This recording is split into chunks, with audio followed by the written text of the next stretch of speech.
नमस्कार। मैं express news के आसनसोल स्टूडियो से आप सभी का इस परिचर्चा में स्वागत करता हूं। आज दोल यात्रा है।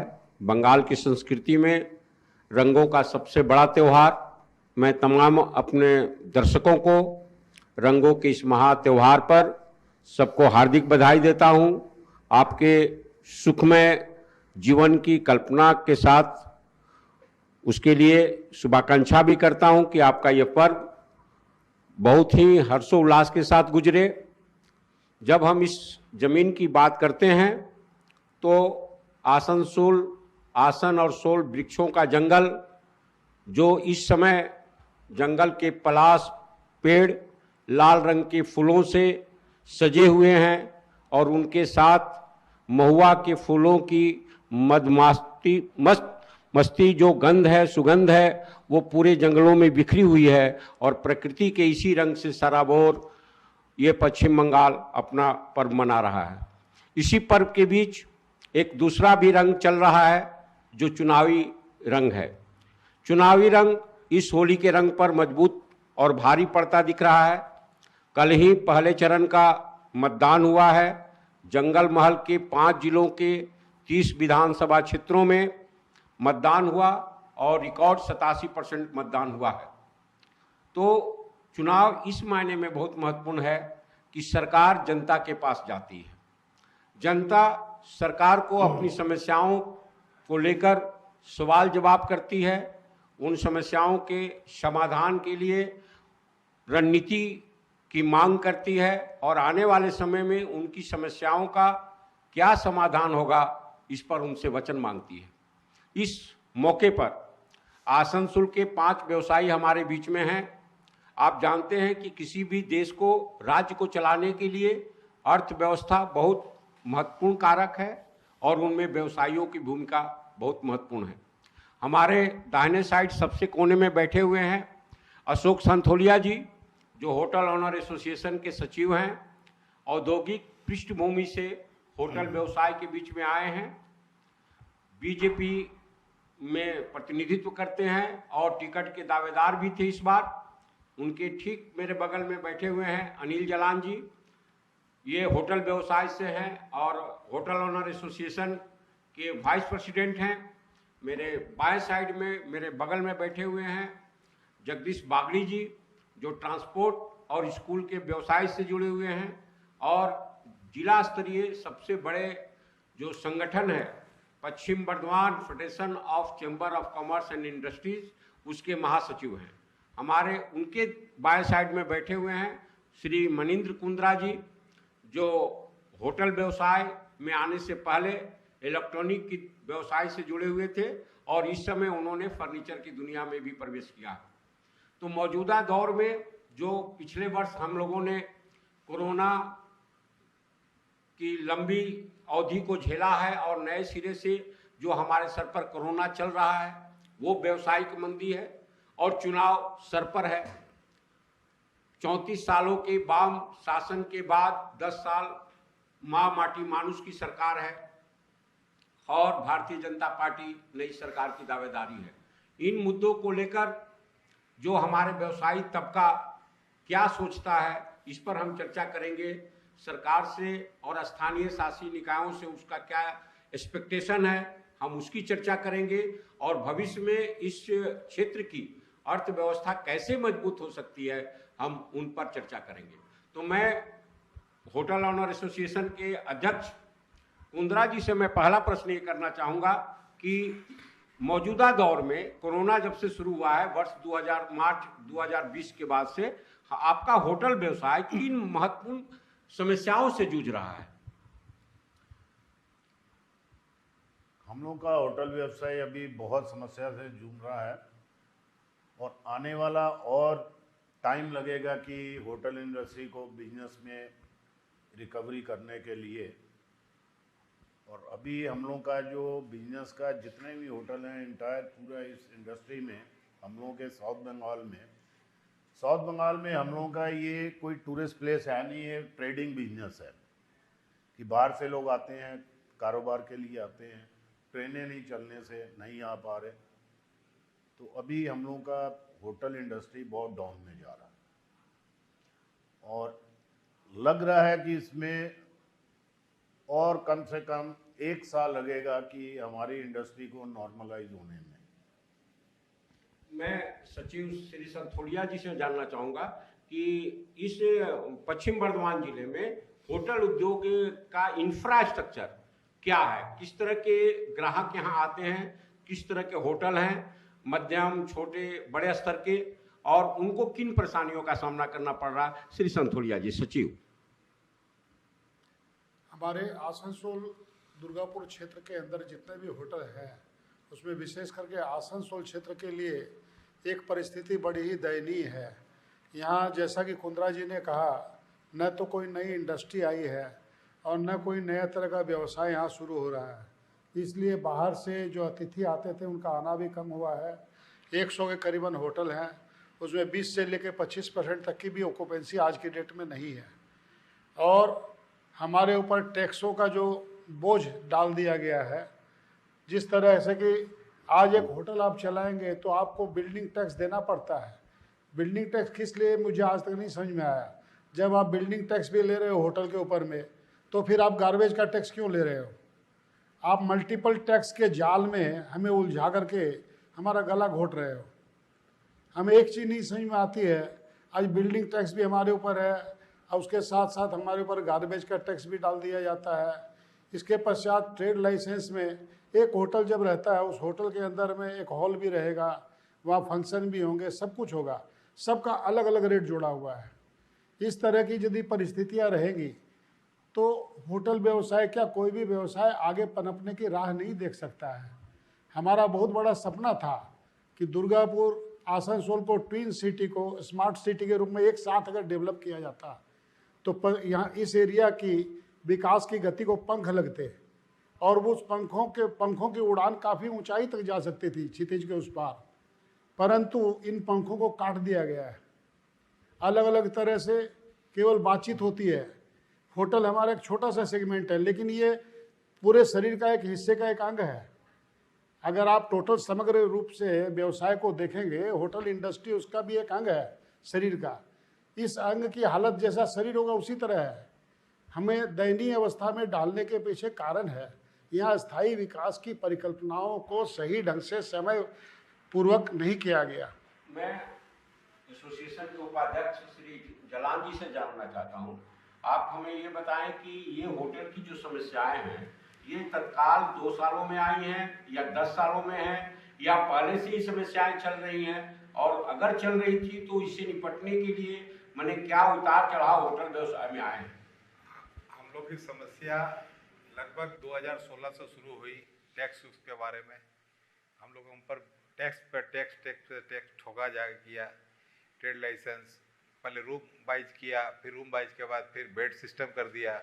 हाँ, गार्बेज का लेना है जिसमें गार्बेज है नहीं। आज बड़े बड़े फ्लैट है 40-40 यूनिट के, उनके गार्बेज नहीं लगते हैं, अगर 20 रूम वाले को गार्बेज लगते हैं। तो ये और बिल्डिंग टैक्स दुनिया भर के ठोक दिए हैं। कोई सुनवाई नहीं है, कुछ भी जाइए घूरते रहिए, कुछ भी सुनवाई नहीं है। श्री बागड़ी जी एसोसिएशन फेडरेशन के महासचिव हैं, मैं बागड़ी से ये जानना चाहता हूँ कि जो होटल व्यवसाय है, ये जो आप सुन रहे हैं कि मैंने बाहरी संकट के दौर से 16 से गुजर रहा है, तो अन्य उद्योगों के कारण ये होटल व्यवसाय का क्या कोई रिश्ता है, या सिर्फ ये वस्तुगत सिर्फ ये व्यवसाय अपने संकट से जूझ रहा है और अन्य क्षेत्र के लोग माने अच्छे बिजनेस कर पा रहे हैं? ये दोनों होटल और सामान्य व्यवसाय दोनों के बीच में कोई संबंध है या दोनों अपने अपने कारणों से चल रहे हैं? इस पर आप थोड़ा हमारे दर्शकों को विस्तृत रूप से कुछ बताएं। नमस्कार सभी दर्शकों को होली का शुभकामनाएं देते हुए सुमन जी बाकी सबसे नमस्ते करते हुए। देखिए ऐसा है, होटल जो है वो एक बैरोमीटर है। होटल इंडस्ट्री जो है उस एक सूचक है कि बाकी इंडस्ट्री अगर ठीक चलेगी, बाकी इंडस्ट्री ठीक चलेगी तो होटल भी ठीक चलेगी। और अगर क्योंकि यहाँ पर ये इंडस्ट्रियल बेल्ट है, जो टूरिस्ट एरिया है वहाँ टूरिस्ट लोग के ऊपर में होता है, तो वहाँ टूरिस्टों को पूरी फैसिलिटी दी जाती है। टूरिस्ट के लिए गवर्नमेंट की तरफ से पार्क बनाए जाते हैं, अलग अलग फैसिलिटी बनाते हैं, हज़ारों की तादाद में टूरिस्ट आते हैं। और एक होता है कोई पिलग्रिमेज वाला जगह, कोई तीर्थ स्थान हुआ या कुछ हुआ, वहाँ भी जाना पड़ता है। तो वहाँ तो जाना दर्शन के लिए लोग जाते हैं, लेकिन साथ में होटल वगैरह अच्छी रहे तो आदमी एक दिन का जगह 3 दिन का प्रोग्राम भी बना सकता है। आसनसोल में तो ऐसा टूरिज्म कुछ डेवलप नहीं हुआ, हालांकि यहाँ काफ़ी अच्छे अच्छे पर्यटक स्थल थे, जो कि आज मान लीजिए वो भी एक डैम था, सरदार सरोवर डैम, वहाँ एक इतना बड़ा स्टैचू लगा है, उसके बाद से वहाँ भी टूरिज्म डेवलप हुआ। यहाँ माइथन में पहले बहुत पर्यटक आते थे, आपको पता है, लेकिन धीरे धीरे वो टूरिज्म तो पूरा ही ख़त्म हो गया। उसका कारण है पोल्यूशन, इंडस्ट्री नहीं कोई नहीं आई है। विधान चंद्र राय के समय जो 1962 आज़ादी के बाद 1948 से 1962 तक जब तक बीसी रॉय थे, वो असल में सोनार बांग्ला के निर्माता वही है, क्योंकि आज उनकी पार्टी कोई एक विशेष भूमिका में नहीं है, इसलिए उनका नाम लिया नहीं। अगर किसी भी आदमी को पूछेंगे पश्चिम बर्धमान डिस्ट्रिक्ट अगर है या पूरा बर्धमान डिस्ट्रिक्ट है, उसको डेवलप करने वाला, सोनार बांग्ला बनाने वाला, सोने की चिड़िया बनाने वाला एक बीसी राय था। उन्होंने एमएमसी खोले, उनके समय में HLG Hindustan Pilkington glass works खुला, सेनरेले फैक्ट्री थे, इंडिया की बेस्ट साइकिल बनती थी, एक्सपोर्ट होती थी। ग्लास जो यहाँ बनता था, शीट ग्लास, वो सिर्फ यहीं पर बनता था, एक ही फैक्ट्री थी पूरी इंडिया में, अगल बगल के देशों में एक्सपोर्ट में माल जाता था। इतने उन्होंने दुर्गापुर स्टील प्लांट का निर्माण किया। इसको का प्लांट प्राइवेट था, वो बाद में फिर टेक ओवर किया गया। उनके बाद एलॉय स्टील प्लांट उन्होंने बनाया, चित्तरंजन लोकोमोटिव कारखाना उनका बनाया हुआ है।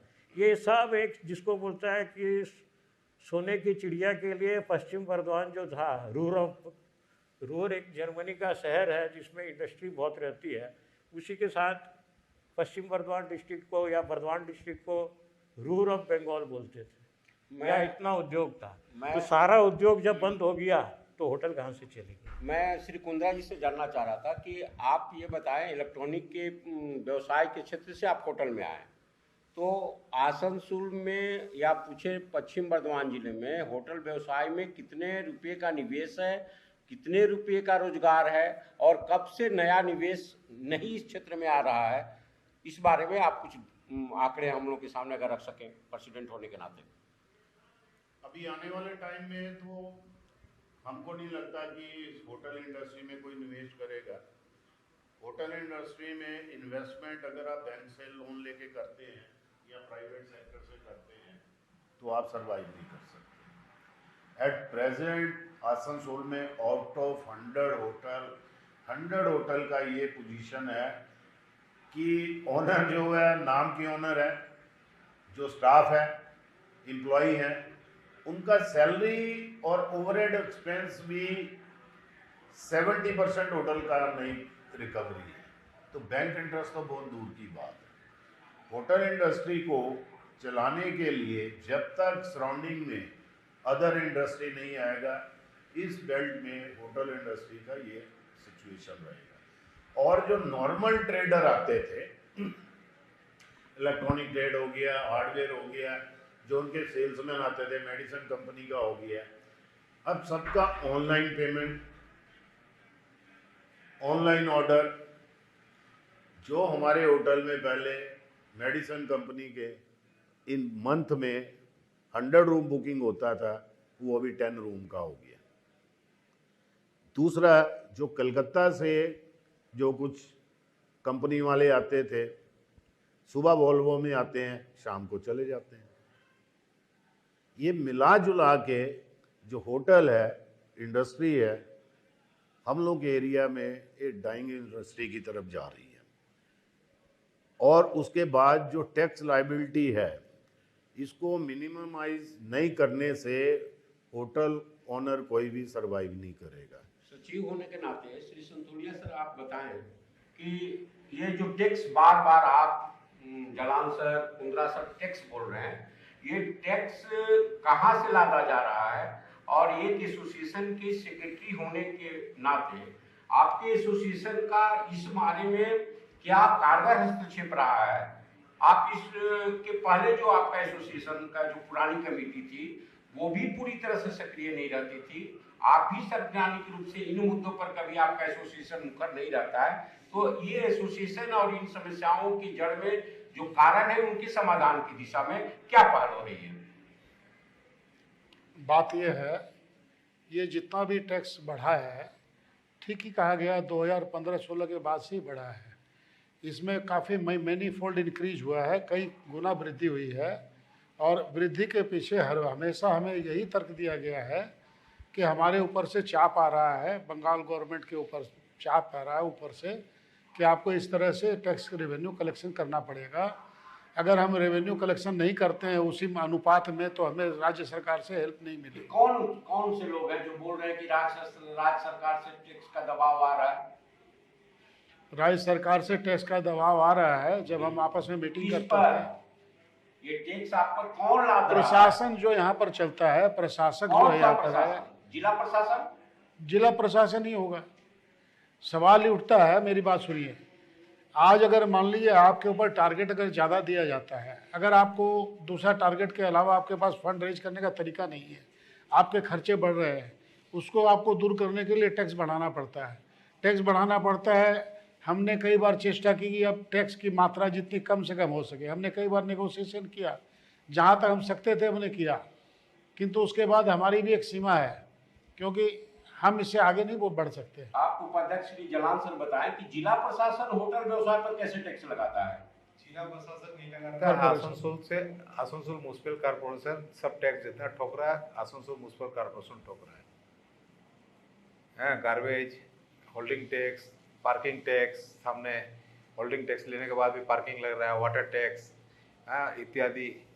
इलेक्ट्रिक सप्लाई का जो बिलिंग है, 3 महीना का बिलिंग होता है, उसमें एवरेज भागता है, बिलिंग का रेट भाग जा रहा है। मंथली अगर सिस्टम करे तो बिल का रेट 8 रुपया हो जाएगा, 11 रुपया लग रहा है। आपका एसोसिएशन इस मामले में क्या कर रहा है? एसोसिएशन रेगुलर चिट्ठी कर रहा है, चिट्ठी का जवाब हाँ बैठेंगे, आप लोग के साथ बैठेंगे, कुछ सुनवाई नहीं हो रही है।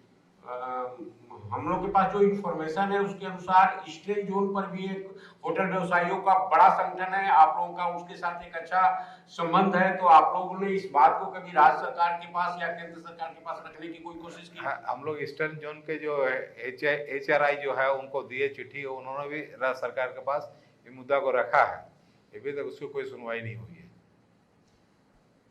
फेडरेशन के महासचिव होने के नाते आप देख रहे हैं कि एक होटल ऑनर एसोसिएशन अपने स्तर से कोशिश कर रहा है। आप बहुत सारे संगठनों के मतलब प्रतिनिधि हैं, जिला प्रशासन से लेकर आसनसोल नगर निगम तक आप लोग जुड़ते हैं। नगर निगम में हम लोग के इंफॉर्मेशन के अनुसार एक व्यवसायियों की सलाहकार समिति भी है। तो ये जो बाइपर्टाइट कमेटी आप लोग माने या सहयोग का जो सिस्टम डेवलप है, उनमें इनकी समस्याओं का समाधान नहीं हो रहा है, तो आप लोग एक फेडरेशन होने के नाते इस मुद्दे पर क्या आप लोग की बात होती है? इस मुद्दे पर देखिए ऐसा है कि पहले एक समिति बनी थी, एडवाइजरी कमेटी बनी। वो एडवाइजरी कमेटी बनी थी, उसका मीटिंग नहीं थी। उसके बाद में जब कॉरपोरेशन का ये काल जो है 16 अक्टूबर 17 अक्टूबर को जो ख़त्म हो गया था, उसके बाद में एडमिनिस्ट्रेशन आया और हम लोग की कार्रवाई चलती रही बराबर मेयर के साथ, उनसे समय CEO साहब थे, काजी साहब के साथ, उनके भी कुछ प्रॉब्लम थे, काफ़ी प्रॉब्लम हम लोग सॉल्व भी किए हैं। लेकिन उसके बाद में सिंघानिया साहब आए, अभी जो कमिश्नर साहब हैं, उन्होंने आया तो उन्होंने सबसे पहले सब चैम्बर की मीटिंग बुलाई, सारी बात सुनी, फिर सबसे अलग अलग बात की, ये की वो किए। उनको हम लोग ने समझा, हम लोग उनको समझाने में सक्षम रहे कि आप वॉल्यूम में जाइए। अभी आप 5,000 रुपया टैक्स लेते हैं, 2 आदमी टैक्स देता है, आपको 10,000 रुपया मिलता है। 5,000 करके 2 आदमी टैक्स देता है, बाकी नहीं देता है। इसके जगह आप 500 रुपये करेंगे तो हज़ारों आदमी टैक्स देंगे, आपका 10,000 से ज़्यादा टैक्स कलेक्शन होगा। तो वो काफ़ी कुछ ये करके फिर काफ़ी उस पर रिसर्च हुआ। कॉरपोरेशन के अधिकारियों ने स्वीकार किया 70% आदमी ट्रेड लाइसेंस नहीं देते हैं और 70% आदमी होल्डिंग टैक्स नहीं देते हैं। क्यों? क्योंकि इनका एक तो पैसा ज़्यादा लगता है, उसके बाद जटिलता बहुत थी। तो वो सब बैठा के अभी 5 करोड़ से ऊपर कॉरपोरेशन को सिर्फ ट्रेड लाइसेंस में इनकम हुआ है। 4,700 करीब नई ट्रेड लाइसेंस हम लोग कैंप लगा के बनवाए हैं। तो ये उसके बाद होटल का भी अब ट्रेड लाइसेंस में जो है वो सरलीकरण हो गया है। जहाँ 18-19 डॉक्यूमेंट लगता था, 2-3 डॉक्यूमेंट में ट्रेड लाइसेंस बन जा रहा है, ऑनलाइन भी बन जा रहा है। सर मैं ये जानना चाहता हूँ कि जहाँ 150 करोड़ की पूंजी होटल व्यवसाय में लगी हुई है, 2000 से ज्यादा परिवार जहाँ खर्च कर रहे हैं, वहाँ रोजगार लगा हुआ है, आप लोगों पर सीधा आरोप है बहुत सारे होटल व्यवसायियों का या अन्य लोगों का कि शासन के साथ आपका जो दोस्ताना संबंध है वो एक तरह से दलाली के स्तर तक पहुंच गया है और 16 से लेकर 5 सालों के बीच में आपके स्तर से कोई प्रोटेस्ट नहीं दिख रहा है। जैसा कि बागड़ी सर ने भी कहा, मैंने इनसे पूछा कि आपकी भूमिका क्या है, ये कॉर्पोरेशन के उपलब्धियों को गिना रहे हैं, ऐसा लग रहा है जैसे ये लोग स्पोकमैन बन गए हैं। 3 सालों में अगर एडवाइजरी कमेटी की मीटिंग नहीं हुई तो आप लोग के स्तर से कोई प्रोटेस्ट नहीं दिखा मार्केट में, तो क्या ये सच है कि एसोसिएशन के जो पदाधिकारी हैं वो प्रबंधन के साथ समझौते के बजाय एक दलाली की स्थिति पहुंच गए? पहली बात तो ये है, जो इन्होंने एक कमेटी बनाई, कमेटी में कौन कौन थे, वो एक पर्टिकुलर, ये सब जो कमेटियां बनती है आई वाश के लिए बनती है, कमेटी में वही आदमी रखे जाते हैं जिनका जबान या होता नहीं है या बंद किया जाता है। ये जनरली देखा गया है।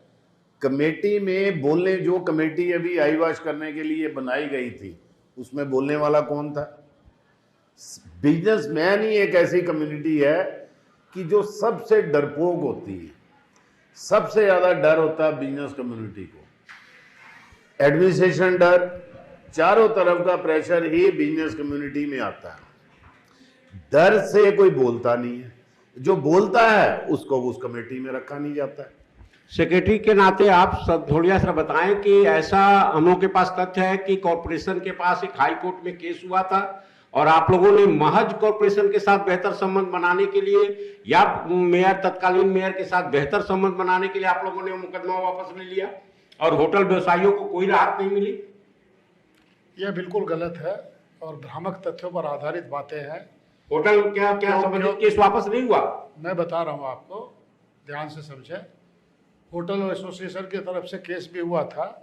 केस होने के बाद जैसा कि नियम है, न्यायिक प्रक्रिया इतनी लंबी चलती है, डेट पर डेट मुद्दई भी मर जाता है और मामले भी खत्म हो जाते हैं। वो बात नहीं है, मामले नहीं खत्म हुए, हमें केवल डेट पर डेट मिल रही थी, खर्चा पर खर्चा बढ़ रहा था, किसी भी तरह का कोई भी सॉल्यूशन हमें न्यायालय से नहीं। तो क्या आपको ये ज्ञान मतलब याचिका दायर करने के बाद पड़ा कि डेट पर मिलता है कि इसके पहले भी आपको ये ज्ञान था? याचिका जिस वक्त दायर की गई थी उस समय हमें अंदाज था कि चूंकि ये एकदम सीधा साधा केस है, 2 या 3 या 4 डेट के अंदर खत्म हो जाएगा, लेकिन ऐसा हुआ नहीं। और आने वाले वक्त में भी 2-4 साल में ये मुकदमा खत्म होने की राह नहीं नजर आ रही थी।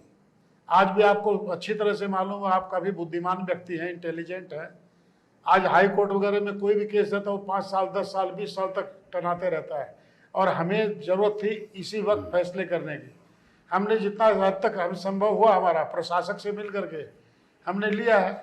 उपाध्यक्ष होने के नाते आप श्री जलान सर बताएं कि यहाँ पर किसी भी पूरे पश्चिम बंगाल में हम लोगों ने जो सुना है कि किसी भी में होटल में, कोलकाता में, सिलीगुड़ी में, खड़गपुर में बेड के आधार पर मूल्यांकन नहीं होता और यहाँ पर आसनसोल में है और आप लोग कुछ नहीं कर पाते हैं? हाँ, ये बात सही है। पूरे बंगाल के अंदर खाली आसनसोल में ही रूम वाइज, बेड वाइज का टैक्स लगता है कारपोरेशन में ट्रेड लाइसेंस पर। पूरे बंगाल में कहीं नहीं है। आज कलकत्ता में भी मैक्सिमम टैक्स है 2500 रुपया होटल का, चाहे उसमें बार हो या रेस्टोरेंट हो, कुछ भी हो, 2500 ही लगता है। यहाँ पे अगर आपका 2 बार है तो 2 बार का पैसा लगेगा, रेस्टोरेंट है तो 2 रेस्टोरेंट का पैसा लगेगा, बैंकेट हॉल है तो बैंकेट हॉल का भी लगेगा। माने जितना रकम का अगर नोच सकते हैं नोच लीजिए। तो यहाँ पर हॉस्पिटलाइज में और भी है संस्था, उनको उन पर आज भी 6000 रुपया लेते हैं, मगर होटल वालों लोग उन पर पता नहीं गवर्नमेंट को क्या नजर आ रही है कि बहुत ज्यादा कमाई है। श्री बागड़ी सर, फेडरेशन आपके आसनसोल में राज्य सरकार के सबसे मजबूत प्रतिनिधि मलय घटक, जिनके पास विधि, न्याय और श्रम विभाग है, आपके यहाँ सबसे मजबूत सांसद श्री बाबू सुप्रियो जी, जिनके पास पहली बार में ही उन्होंने मंत्री पद हासिल किया, आज भी मंत्री पद हासिल कर रहे हैं। तो इन तमाम मुद्दों पर आपके फेडरेशन के स्तर से तो कोई भी ऐसी चीज, जैसा कि संतोलिया जी ने कहा, कोर्ट से उनका भ्रम टूट चुका है, अधिकारी सुनते नहीं हैं। तो आपको क्या लगता है कि क्या होटल व्यवसाय से जो पूंजी निवेश है वो लग नहीं रहा है? तो क्या है अब ये होटल व्यवसाय, जैसे हम लोग के पास इंफॉर्मेशन है कि 20 से 25 होटल बंद हो गए हैं और कुछ बंदी पर जा रहे हैं, तो क्या ये मान लिया जाए कि आप लोग सिर्फ व्यक्तिगत हित के लिए आप इन मंत्रियों के साथ कोऑर्डिनेशन कर रहे हैं, या इन मंत्रियों को कभी आपने घेरने की कोशिश की है? देखिए, बंगाल का सबसे बड़ा जो प्रॉब्लम ये है कि जो सरकार सेंटर में रहती है उसकी विपरीत सरकार बंगाल में रहती है। लास्ट 50 साल का बता रहे हैं, बीच में 2-4 साल सेम सरकार नहीं थी तो कुछ काम हुआ था। तो इसमें क्या है कि दोनों का आदत है, किसी का व्यक्तिगत नाम नहीं लेंगे, लेकिन सबका आदत यही है कि दूसरे के सर पर ठिकरा फोड़ना। हम यहाँ का स्टील क्लस्टर का डेवलपमेंट, स्टील इंडस्ट्री का डेवलपमेंट, एक मुद्दा को लेकर होटल होना था, कोई भी प्रॉब्लम होता है उनमें बराबर इनके साथ रहते हैं। फेडरेशन के नाते हमारा ड्यूटी भी है कि सब बाकी संस्थाओं के साथ रहे। उसके बाद हम यहाँ से दिल्ली तक गए हैं, जितने मुख्य मंत्री है दिल्ली में सबसे मुलाकात की है। सेल में हम लोग का बराबर कॉन्टैक्ट रहता है, ECL में हमारा कॉन्टैक्ट रहता है, या एंसिलरी इंडस्ट्री बढ़े। उस एक मुद्दे के पीछे अगर हम सोचते हैं कि अगर इसमें भी अगर हम सफल हो जाए तो हमारा चैम्बर कुछ काम किया है। लेकिन यहाँ सबसे बड़ा दिक्कत है कि सब एक दूसरे के सर पर ठिकरा फोड़ने में लगे हुए हैं। Nobody is seriously interested. आप अपने संगठन के बारे में क्या बोल रहे हैं? आप कितने सीरियस हैं इन व्यवसायों बहुत सीरियस है हमारा, तो हम तो बहुत सीरियस है।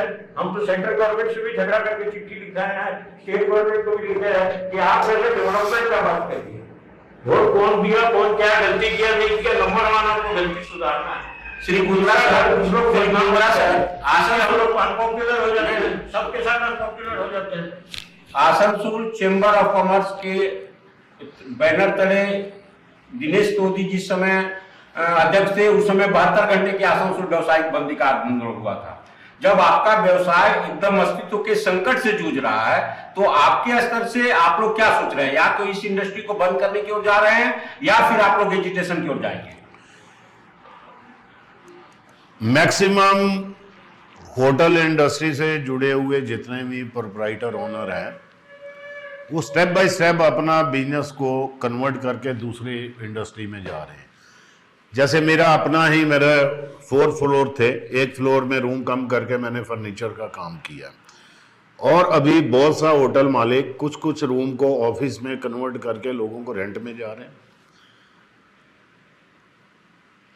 बंद भी कुछ होटल हुए हैं और भी बंद होने की कगार में है।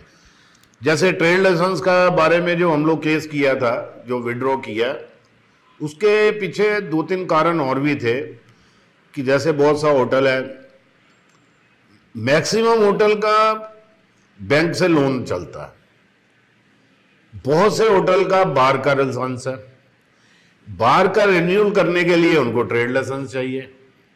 जब हम बोलते हैं कि कोर्ट केस है, एक्साइज वाला कोर्ट केस मानता नहीं है, उसको ट्रेड लाइसेंस चाहिए तो चाहिए। तो ये सब मिली जुली चीजें थी कि जो हमने देखा कि ये कोर्ट केस से ऑर्डर होने में बहुत लंबा टाइम लगेगा, और यहां से हाई कोर्ट जाना आना, डेट पे डेट, हम लोग के तो अपने पैसे लग रहे थे, कॉरपोरेशन के 4-4 5-5 वकील थे। तो बस इस चीज को देखते हुए कुछ थोड़ा सा अंडरस्टैंडिंग हुआ, जिसमें कि हमने केस विड्रॉ किया। श्री संधुरिया सर, होटल व्यवसाय के रूप में पलायन करने वालों में आप सबसे अग्रणी बने हुए हैं। आसनसोल से आप व्यवसाय समेटने के साथ साथ दूसरे राज्यों में आप योजना बना रहे हैं अपना होटल व्यवसाय ले जाने के लिए। तो इस संकट में अन्य व्यवसायियों के साथ सहयोग न कर पलायन का रास्ता अपनाते हुए भी आप एसोसिएशन के सेक्रेटरी पद पर जमे हुए हैं, तो एसोसिएशन की अनिवार्यता को समझ क्यों नहीं करते हैं आप? पहली चीज तो ये गलत है कि हम कहीं पलायन कर रहे हैं। बात ऐसी होती है कि हम अपनी क्षमताओं का विकास करना चाहते हैं, और हम दूसरी जगहों पर भी इस होटल व्यवसाय को बढ़ाना चाहते हैं, इसलिए हमने दूसरे स्टेट में जाने का फैसला किया। दूसरी नंबर चीज़ ये है, यह बात बिल्कुल ठीक है कि बस पश्चिम बंगाल की तुलना में दूसरे स्टेट में आज होटल व्यवसाय में विकास की दर काफ़ी ज़्यादा है। लेकिन हम चूँकि यहाँ की मिट्टी में जन्म लिए हैं, पले बड़े आगे बढ़े हैं, इस मिट्टी के प्रति भी हमारा कुछ फर्ज बनता है। इसलिए हम चेष्टा लास्ट शेष मुहूर्त तक यही कर रहे हैं, किसी तरह से इस होटल बिजनेस को रखा जा सके। आप भारतीय जनता पार्टी में शामिल हुए, टिकट के दावेदार थे, क्या ये माना जाए कि आप ये योजना बनाकर यहाँ की मौजूदा सरकार को बदनाम करना चाहते हैं? आपका प्रश्न दोबारा बोलिए। आप भारतीय जनता पार्टी में शामिल हुए, भारतीय जनता पार्टी की टिकट के दावेदार थे, भारतीय जनता पार्टी इस राज्य में अपनी सरकार बनाने का दावा कर रही है, आप कह रहे हैं कि यहाँ की स्थिति ठीक नहीं है, जिन राज्यों में आप योजना बना रहे हैं वहां भाजपा की सरकार है, तो क्या आप होटल व्यवसायियों को ये मैसेज देना चाहते हैं कि टीएमसी की सरकार जो है वो उद्योग विरोधी है और बीजेपी की जो लोग है वहां चलो, जैसे मैं जा रहा हूं वहां अच्छी सरकार है? बिल्कुल गलत है। पहली चीज मैं ये आपको बता देना चाहता हूँ, जब आपने एक राजनीतिक प्रश्न उठाया है कि मैं कैंडिडेट बनना चाहता था, मैं जिस एरिया के लिए कैंडिडेट बनना चाहता था वो था जामुड़िया क्षेत्र का एरिया। उस क्षेत्र में आज तक 45 साल के अंदर में कोई भी स्थायी विकास नहीं हो पाया। जब हम छोटे थे, 15 साल की उम्र के थे, तब से हम सुन रहे थे दरबार डांगा घाट में एक ब्रिज बनेगा, मिनी डैम बनेगा और 5 मीटर की कैनल से वहाँ सिंचाई की व्यवस्था शुरू होगी। 34-35 साल वामफ्रंट का शासन रहा, 10 साल हमारा अपना भी यहाँ का शासन रहा, किसी भी कारणवश ये स्थायी विकास के मुद्दे हल नहीं हुए। एक छोटी सी बात आप समझिए, एक दमकल केंद्र की बात थी, केवल 2 दमकल वहाँ खड़ी रहती तो हमारे जैसे हाटतोला में अग्निकांड हुआ था बहुत तेज़ी से, काफ़ी दुकानें जल गई थी गरीब लोगों की, उससे बचा जा सकता था। बाद में इस घटना से भी शिक्षा नहीं ली किसी ने। तीसरी नंबर जनाब सर, रानीगंज चेंबर के अध्यक्ष संदीप भड़ोटिया जी ने टीएमसी ज्वाइन किया, इस बार चुनाव में उनकी टीम पराजित हो गई। आपके एसोसिएशन में राजनीतिक व्यक्तित्व पदाधिकारी बने हुए, क्या रानीगंज चेंबर से वो सबक लेते हुए आप लोग अपने राजनीतिक नेतृत्व को बदलेंगे या इस पर कोई सोच विचार? इस पर हम लोग कोई विचार नहीं किए हैं, आएगा समय भविष्य में तो विचार करेंगे फिर क्या करना है। आने वाले समय में इस चुनाव में दोनों पार्टियों तृणमूल कांग्रेस लेफ्ट गठबंधन और बीजेपी सीधी सीधी उद्योग के मुद्दे पर आपकी कोई बातचीत होगी? यस और नो? क्या योजना है? बिल्कुल होगी। हम लोगों ने योजना यही बनाई है कि पहले नॉमिनेशन सबका फाइल हो जाए, फिर सब पार्टी लेफ्ट वाले जो कैंडिडेट है वो टीएमसी के जो कैंडिडेट है, पूरे पश्चिम बर्धमान डिस्ट्रिक्ट के जितने भी कैंडिडेट होंगे 30-25 होगा, उनको पार्टी वाइज एक को लेके सबको लेके बैठेंगे कि मेरा ये agenda, this is what I want. आपका सूचना पत्र से हमको कोई, वो आपका घोषणा पत्र से हमको कोई मतलब नहीं है। पश्चिम बर्धमान के बारे में आप यस और नो में बताइए, जैसे अभी कुछ बता रहे क्या 180 दिन में ये हो जाएगा, तीनों हम लोग एक अपना डिमांड लेटर तीनों पार्टियों को देंगे। तीनों राजनीतिक पार्टियों के घोषणा पत्र जारी हो चुके हैं, तीनों के कैंडिडेट भी घोषित हो चुके हैं। 26 अप्रैल को मतदान होना है जिले में। अभी तक आपके इस योजना में आपकी क्या बाधा आ रही है उनके साथ बात करने में? नहीं, अभी तक तो देखिए, जब तक पश्चिम बर्धमान, हम सिर्फ पश्चिम बर्धमान डिस्ट्रिक्ट को लेकर डील करते हैं, पश्चिम बर्धमान डिस्ट्रिक्ट से हमको मतलब है। यहाँ अभी तक ऑफिशियल जो नोटिफिकेशन है वो हुआ नहीं है। पार्टी ने अपना कैंडिडेट की घोषणा की है सिर्फ, और वो अपना प्रचार में लगे हुए हैं। जब आप जिस दिन उनका नॉमिनेशन फाइल हो जाएगा उसके बाद हम उनसे बात करेंगे, जो कैंडिडेट बचेंगे उससे। मेरा एजेंडा पूरा रेडी है। आप बताएं कि अगर क्या होटल व्यवसायी इतने बड़ी पूंजी को समाप्त करके बाध्य हो रहे हैं जाने के लिए, तो क्या आप राजनीतिक दलों के साथ सीधे सीधे टकराहट में जाएंगे, या फिर आप इस सरकार को, मां माटी मानुष की सरकार को किस रूप में देखते हैं, उसके प्रदर्शन को आप किस रूप में देखते हैं? सबसे बड़ा प्रॉब्लम है कि इस पार्टियों में अपने इतने ग्रुप हैं, एक के पास जाओ तो दूसरा नाराज, दूसरे के पास जाओ तीसरा नाराज, तीनों के पास नहीं जाओ तो तीनों ही नाराज। सबसे बड़ा दुर्भाग्य है कि जितने भी पार्टी वाले पार्टी करते, पार्टी का कम सोचते हैं, पर्सनल ज्यादा देते हैं। अनिल सर, क्या आपको लगता है कि सारे राजनीतिक पार्टियों को दरकिनार कर देना चाहिए और व्यवसाय की स्थिति नहीं बची पश्चिम बंगाल में? ये तो बात सही है कि पश्चिम बंगाल में व्यवसाय का कुछ भी नहीं बचा है। दिन पर दिन बहुत बुरा हालत होते जा रहा है बिजनेस का, हर बिजनेस में। आप बताएं कि क्या व्यवसाय का कोई भविष्य दिख रहा है पश्चिम बंगाल में टीएमसी मां माटी मानुष की सरकार में? कोई भी सरकार आ जाए पश्चिम बर्धमान में अभी फिलहाल कोई उज्जवल भविष्य नजर नहीं आ रहा है। इतना पुराना कैंसर है, जब तक कैंसर का इलाज नहीं होगा दूसरा चीज। आप बीजेपी से जुड़े हुए हैं, आपकी क्या योजना, अगर आपकी सरकार आती है तो ये पार्टिकुलर होटल व्यवसाय और पश्चिम बर्धमान के व्यवसाय को लेकर आपने अपने नेतृत्व को क्या मैंने कुछ संकेत दिया है या क्या वो मैंने बात कर रहे हैं? पहली चीज़ तो ये है कि मैंने भारतीय जनता पार्टी को व्यक्तिगत रूप से उसमें शामिल होने का मैंने फैसला किया था। इसके पीछे केवल यही उद्देश्य नहीं था कि कोई भी सीट मिलेगी तभी करेंगे या नहीं करेंगे, नंबर 1। नंबर 2, हमारी एज ए व्यवसायी के रूप में हमारे दिमाग में आपने जो प्रश्न किया है उस प्रश्न के रूप में हमारी सकारात्मक सोच यही है कि पश्चिम बर्धमान इलाके के लिए जो भी सरकार आए उसको स्थायी विकास के लिए सोचना पड़ेगा। ये जो 5 रुपए की थाली, 4 रुपए का ये जो हम लोग छोटी छोटी चीज़ें दे करके बहलाते हैं, फुसलाते हैं लोगों को, इसकी जगह अगर हम स्थायी विकास का आधार बनाए, आगे वाले प्रजन चाहे कोई भी सरकार रहे, किसी भी दल की सरकार रहे, उसको दोनों हाथों से आशीर्वाद देगी। अब समय हमारे पास बहुत कम है, मैं 30 सेकंड में 1 बाय 1 आप सब लोगों से जानना चाहूंगा। श्री कुंद्रा सर से शुरू करूंगा मैं। आप बताएं कि मौजूदा स्थिति को देखते हुए क्या इस सरकार में बदलाव जरूरी है, परिस्थिति बदली जो जरूरी है या नहीं? सबको चांस मिलना चाहिए। आज पहले सीपीएम पार्टी थी, टीएमसी 10 साल से है, तो नए आदमी को भी एक बार चांस मिलना चाहिए काम करने का। कोई भी नया आता है कुछ बेटर ही करता है। आप बताएं श्री बागी सर कि आपके हिसाब से मौजूदा सरकार को लेकर, आपके उद्योग को लेकर क्या संभावना है? यस और नो, 30 सेकंड में। मेरे पास अभी तक जो है, क्योंकि मैं ऑलरेडी सेंटर से भी बातचीत कर रहा हूँ, स्टेट से भी बातचीत कर रहा हूँ। जैसे कि आपको पहले बोला, हमको नहीं लगता है कि कोई भी सरकार बदल के यहाँ पर कुछ बिजनेस का सुधार कर सकती है। बिजनेस तो दिन पर दिन जटिल होते जा रहा है। जब जैसे जीएसटी है, जीएसटी क्या है? ये तो एक अभिमन्यु का चक्रव्यूह है।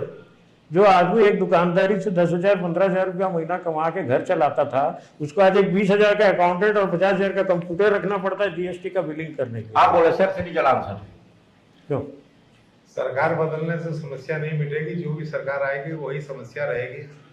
मौजूदा सरकार जो है वही रहे। श्री संथोलिया सर, बोलिए।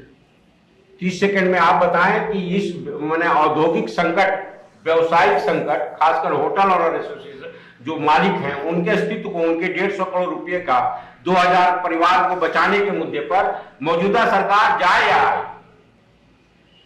मेरे विचार से सरकारों के आने जाने से कोई खास फर्क नहीं पड़ने वाला है। जब तक कि दृष्टिकोण में परिवर्तन नहीं होगा, सरकार जो भी रहे उसको लंबे विकास के लिए, स्थायी विकास के लिए चेष्टा करनी पड़ेगी। यहाँ का इंफ्रास्ट्रक्चर बढ़ाना पड़ेगा। एकमात्र तभी संभव है कि ये व्यवसाय बच सकता है। तो दर्शकों, आपने देखा कि इस चुनावी महासमर के दौर में भी जो पूरे इस इलाके जिसको मैंने देश और राज्य का सबसे संपन्न जिला माना जाता है, हम लोगों के एक आकलन के अनुसार जहां 2 लाख करोड़ों की पूंजी जिस जिले में निवेश है ऑर्गेनाइज और अनऑर्गेनाइज सेक्टर में, वहां के व्यवसायी और व्यवसायिक संगठनों के नेताओं में क्या हताशा है, क्या निराशा है, और राजनीतिक पार्टियों और सरकारों को लेकर जो विजनलेस की परिस्थिति इनके सामने बनी हुई है, निश्चित तौर पर आप भी मानेंगे कि ये आज दौड़ यात्रा के उल्लासपूर्ण माहौल में इतनी गंभीर बातें, इतने संकटपूर्ण बातें हमें और सचेत होने की, हमें और सचेतनता से अपने व्यवसाय के बारे में और खासकर जो चुनाव का महादौर चल रहा है उसके बारे में सोचने के लिए जो प्रतिनिधि हमारे बीच में आ रहे हैं, जो जैसे व्यवसायिक संगठनों के प्रतिनिधि हैं, इन्हें उन सरकार के प्रतिनिधियों से मिलने जुलने, उनके सामने अपनी समस्याओं को रखने की कितनी सख्त और कितनी गंभीरता से जरूरत है, ये पूरा दृश्य आपके और हमारे सामने उभर कर आया है। इसके साथ ही एक बात हम ही सभी दर्शकों को समझ लेनी होगी कि राजतंत्र हो या प्रजातंत्र हो, हर तंत्र में व्यवसाय का मजबूत होना, अर्थव्यवस्था का मजबूत होना, उस देश, उस समाज कि खुशहाली का सबसे बड़ा मूल मंत्र है। जिस राज्य की औद्योगिक प्रतिनिधि इस तरह हताश, निराश और विजन के प्रति अंधकार में भटकने को मजबूर हो, उस समय में इस चुनावी महासमर में आप इनकी समस्याओं को सोचते हुए आप निश्चित तौर पर आप भी मतदान करें, क्योंकि ये भी आपके समाज के से जुड़े हुए भिन्न लोग हैं, प्रत्यक्ष या परोक्ष रूप से आप इनसे जुड़े हुए हैं। तो आपने अपना कीमती समय जो हमारे साथ गुजारा और इन व्यवसायिक प्रतिनिधियों ने जो अपना कीमती समय हमें दिया, इस पर्व के दिन हम इन तमाम प्रतिनिधियों के और आपके भी बहुत बहुत आभारी हैं। और इस आशा के साथ कि हम फिर मिलेंगे, अपना कार्यक्रम हम यही समाप्त करते हैं। आप सभी का फिर से नए सिरे से अभिनंदन, धन्यवाद। न्यूज एक्सप्रेस की टीम को भी मेरी तरफ से पूरी बधाइयां हैं, अभिनंदन है होली की और होली की शुभकामनाएं। शुभकामनाएं।